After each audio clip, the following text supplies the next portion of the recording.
I watched my students beating one of their classmates and I ignored it.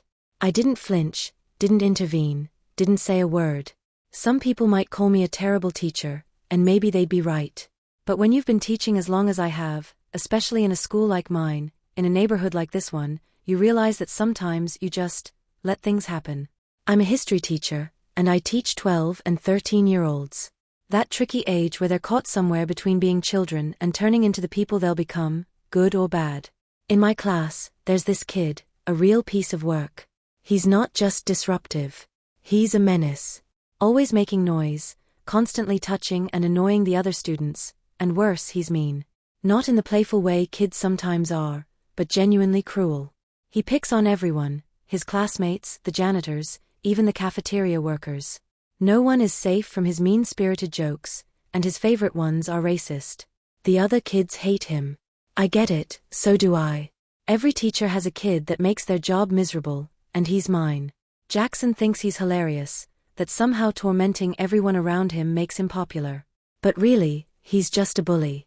He makes my life and the lives of his classmates a living hell, day in and day out. Yesterday, I saw him destroy a group project his classmates had worked on for weeks. They were supposed to present it in front of the class, but at the last minute, Jackson ripped it apart, laughing while his group members stared in horror. I saw their faces crumple as they realized all their hard work was gone because of him. I wanted to scream at Jackson, to give him detention for the rest of the school year, but I knew it wouldn't change a thing. It never does. Instead, I told the group they could have more time to redo the project. As for Jackson, I just let it go. I've tried everything with that kid. I've called his mom multiple times, but it's always the same story. My Jackson? No, you must be mistaken. He's such a sweet boy. He'd never do that.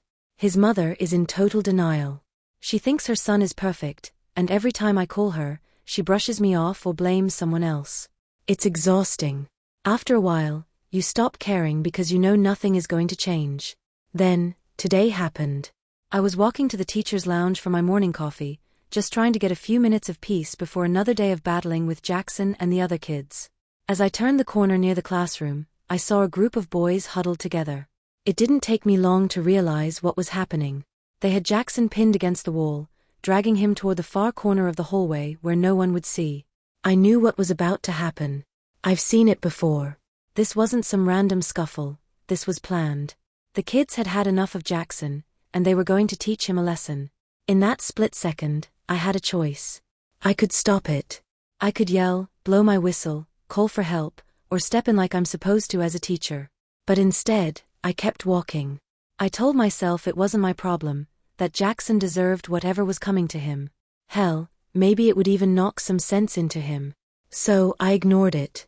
I walked right past them, into the teacher's room, and poured myself a cup of coffee like nothing was happening. Later, I found out Jackson got roughed up pretty badly. They didn't leave any visible bruises, but they hit him enough that he had to go home early. The principal called his mom, and of course, she came rushing in, all concerned and protective. But when they asked the other students who was involved, no one said a word. The classroom was silent.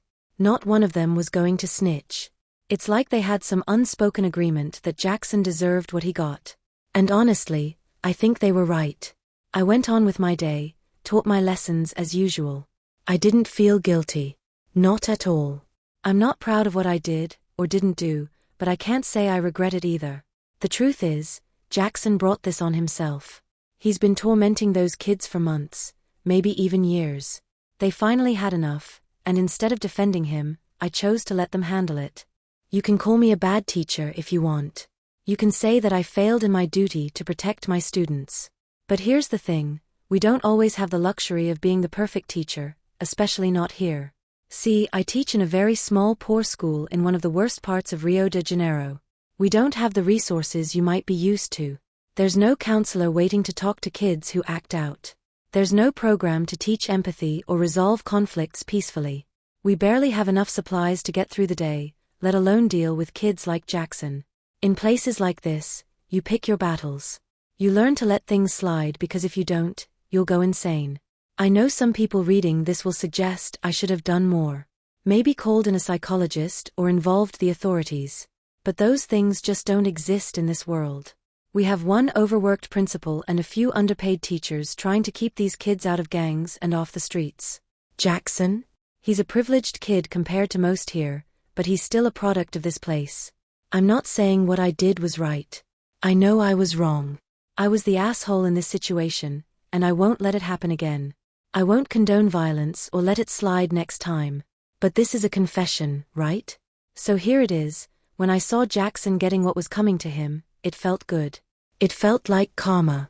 And that's the truth. But I also know I have a responsibility as a teacher. Afterward, I made sure the school is keeping an eye on Jackson. He's getting extra care and attention, though I doubt it'll change much. The kids who beat him up weren't monsters, they were just fed up. They hit him in places where the bruises wouldn't show, where it wouldn't get them in trouble. In their minds, they weren't just bullies, they were delivering justice. And maybe that's what this really is about.